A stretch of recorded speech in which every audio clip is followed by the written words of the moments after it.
জামাত আসলে দুর্নীতি কমবে, জামাত আসলে ঘুষ বন্ধ হয়ে যাবে। জামাতের সাথে মেইন প্রবলেম আমাদের আমলাদের বা যারা প্রশাসনে আছে তাদের জটিলতা। অর্থাৎ জামাত আসলে বাংলাদেশে বড় টাকা পাচার হবে না, এই অন্ধবিশ্বাস ঘটনাগুলো আছে। জামাত আসলে দুর্নীতি কমবে, জামাত আসলে ঘুষ বন্ধ হয়ে যাবে। এটার সাথে সম্পৃক্ত কিন্তু নারী সমাজ না। কিন্তু এইগুলাকে ঢেকে রাখার জন্য যদি আপনি বলেন যে নারী বিদ্বেষী কথাটা আমি আগেও বলছি, এখনো বলছি।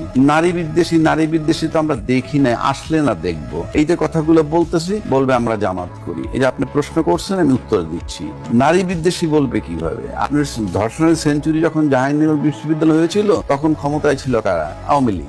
জামাত ক্ষমতায় ছিল না, জামাত কখনোই ক্ষমতায় ছিল না। বাংলাদেশের গত 53-54 বছরে, আগেও বলছি এখনো বলছি, একজন নারী পুলিশের আইজিপি হন নাই, একজন নারী সেনা প্রধান হন নাই, একজন নারী প্রধান বিচারপতি হন নাই। ওই ক্ষমতায় তো জামাত ছিল না, সবাই প্রগতিশীল যারা ছিলেন তারাই। ওই আলটিমেটলি তো সবাই নারীকেই দমিয়ে রেখেছে। সেই শক্তির একটা পার্ট যদি বিরোধী দল হয়েও থাকে, আমার এবং আপনার কাজ হবে তাদের রাজনীতির যেটুকুন অংশ নারীবাদের, নারীর ক্ষমতায়নের, নারীর সমান অংশগ্রহণের বিরুদ্ধে, সেইটুকুন নিয়ে কাজ করা। কখনো যেন এই জাতীয় শক্তি মেইন স্ট্রিম না হতে পারে, আমরা সেই কাজটা করতে পেরেছি। তাদেরকে আমরা মেইন স্ট্রিম হতে দেই নাই।